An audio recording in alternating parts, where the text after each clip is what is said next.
everyone, this is Pallavi and today I'm going to show the 24th game of the book Logical Chess Move by Move by Irving Chernev. This game was played between Capablanca and Mattison in Karlsbad in 1929 and the opening played was Nimzo Indian Defense. An exquisite game played with elegance and precision. Capablanca's own comment on it was, I made a few little combinations in this game. So without further delay, let's start. White played d4, occupying the center and then controlling the c5 and the e5 square, making way for the bishop and the queen to come out. Now black replied with knight f6, a developing move towards the center which stops white from playing e4. White played c4. This move begins an attack on the d5 square, opens up the c file and also the diagonal for the queen. Black played e6. Black clears a way for the f8 bishop. Now white replied with knight c3, developing towards the center and also supporting the e4 square so that white can advance the e4 pawn, e2 pawn to e4. Now black played bishop to b4, pinning the knight on c3. If white plays e4, then black will capture the pawn. Now white played queen to c2 with a twofold purpose, to mate bishop takes c3 with queen takes c3, and that would keep the pawn structure intact, and also to support the e4 square so that he can play pawn to e4.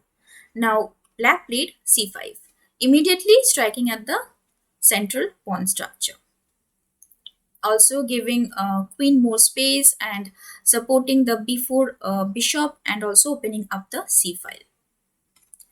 White played d takes c5. White does not lose time in taking the pawn as black in recapturing will return the lost tempo. And the open d file resulting from d takes c5 will benefit white, who will occupy the d1 square with rook and exert pressure along the length of it, especially endangering the backward d pawn.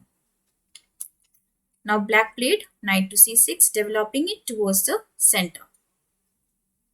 And now black develops another piece before recapturing the pawn. White played knight f3. Somewhere about this stage, the amateur wants things to happen. He begins to look around for surprise moves. There must be a brilliancy in their position. The great master in the same situation is content to make simple moves. He knows that if he keeps on bringing pieces into play, there will be no need to look for winning combinations. They will evolve naturally out of the position and spring up all over the place. So white simply developed his knight. Now black captured bishop takes c5. Further delay in recovering the pawn might be dangerous. White played bishop to f4. The aggressive bishop to g5 is more usual to pin the knight on f6 and keep black under pressure.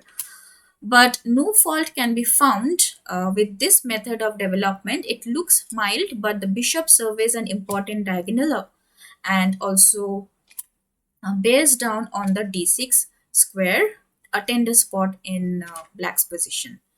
Now black played pawn to d5, challenging white's position of the center. White played e3, makes way for the f1 bishop and also supports the f4 bishop. Black played queen to a5. Black wants to create an isolated c pawn. For white, a slight positional weakness, so he begins an action against the c3 knight, but such artificial maneuvers can hardly succeed against a Capablanca, as told by Tartakower.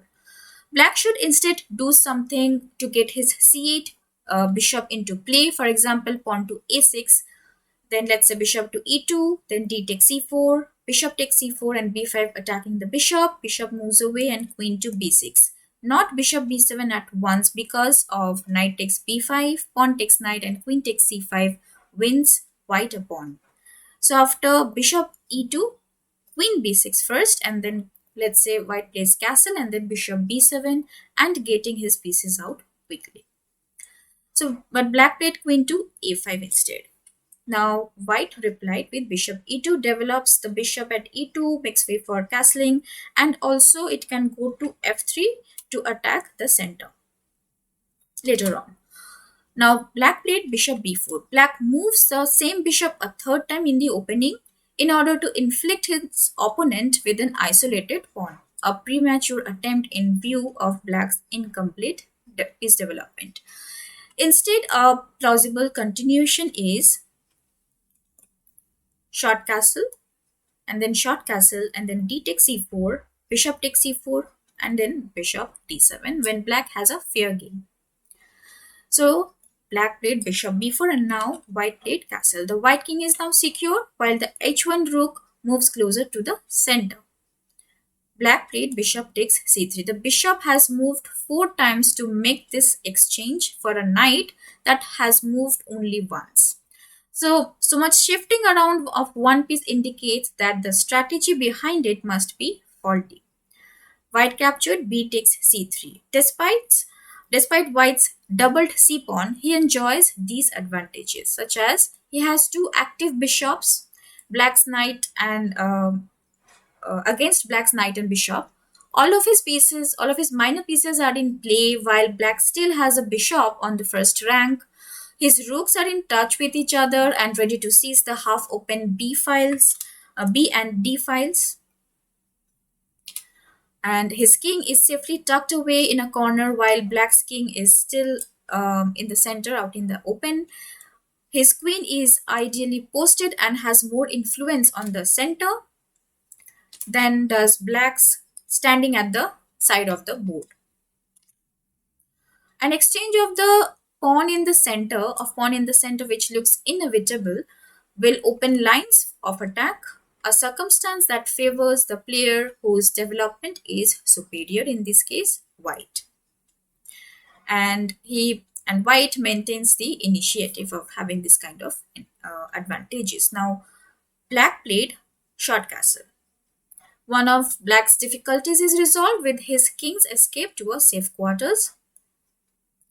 White played rook a b1, bringing the rook on a half-open file, attacking the b7 pawn, which is protected by the bishop on c8, which means that the bishop cannot develop without abandoning the pawn. Sooner or later, black will be compelled to play b6 or have three pieces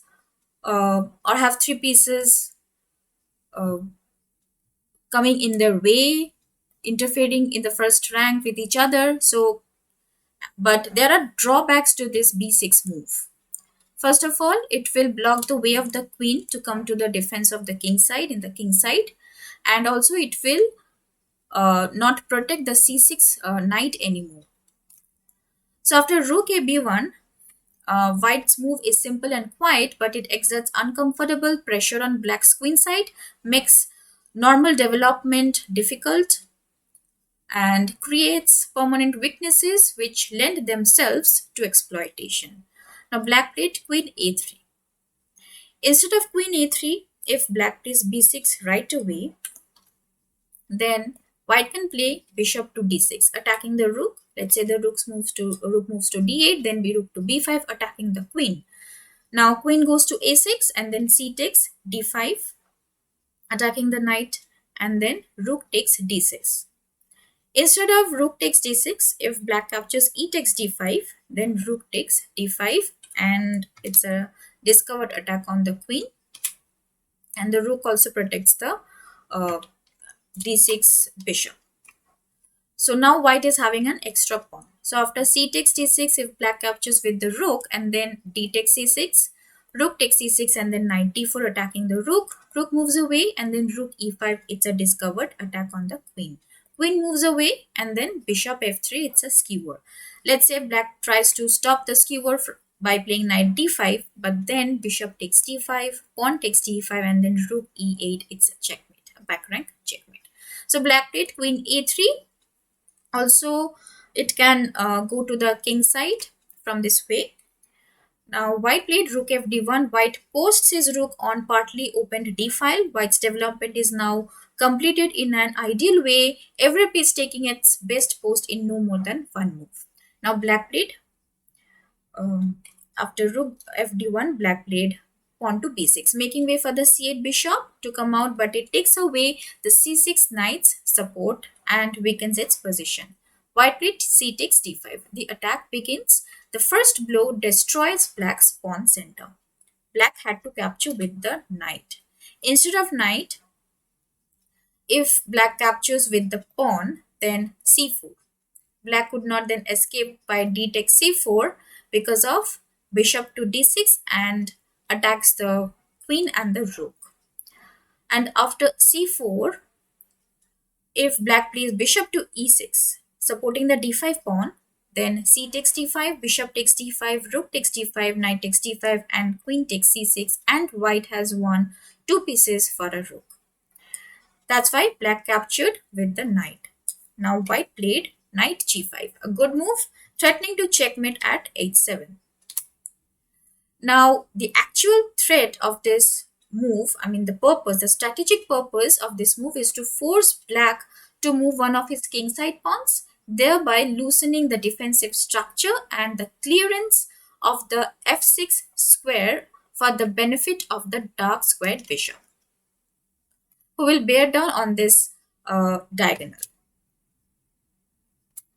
So after knight g5, now black played f5. The other alternatives, if had black played knight to f6, then avoids moving one of the pawns, but then bishop to d6 wins the exchange. And instead of knight f6, if black plays g6, leaves black's position riddled with weaknesses in the dark squares. Therefore, black moves the f pawn, saving the checkmate threat, but it weakens the e pawn and ties the bishop down to its defenses. After f5, white played bishop f3.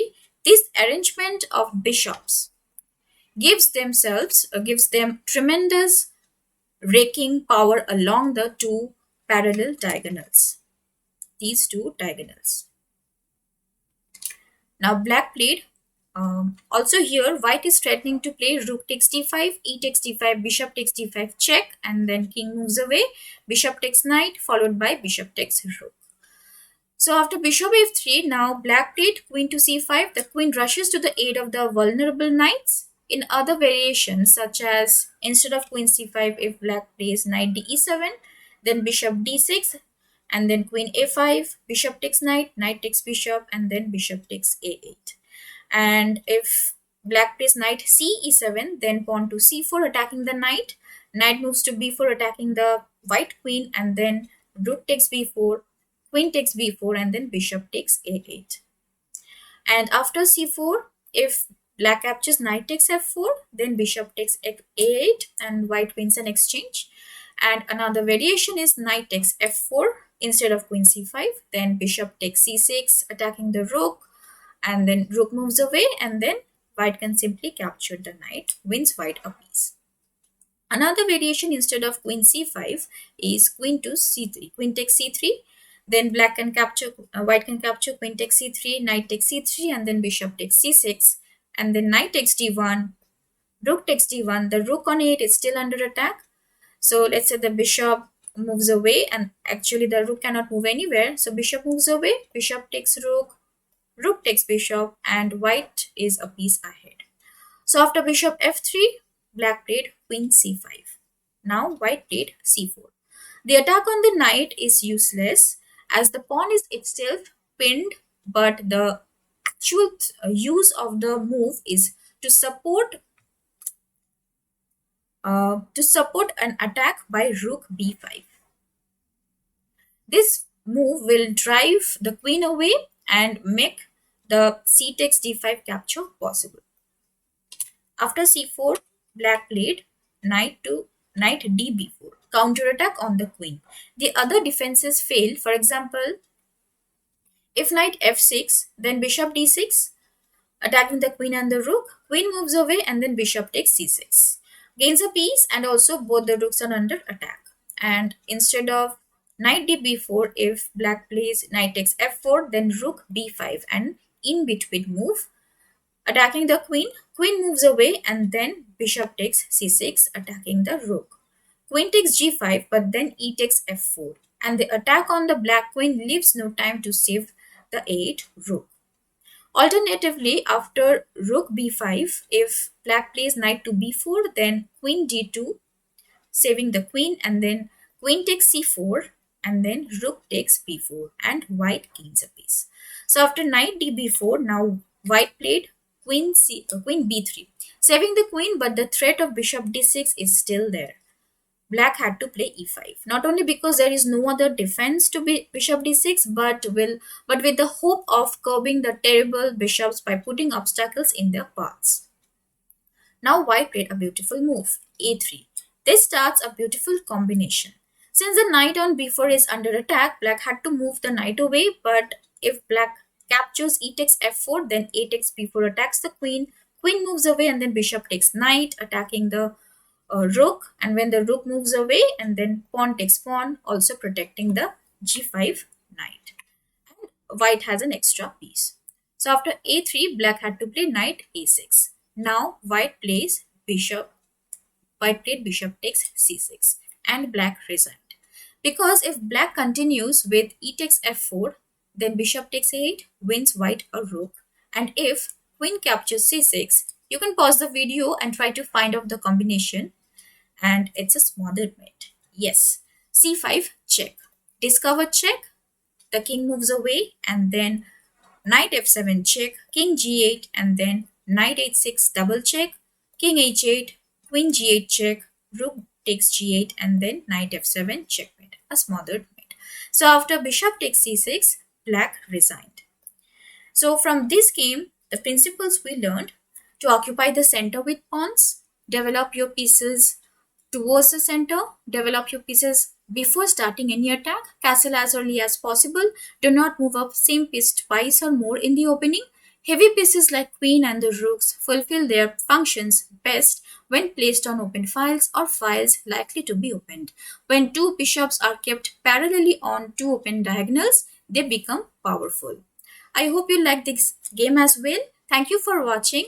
Please like, comment, share and subscribe to my channel. I'll see you in my next video. Thank you. Bye.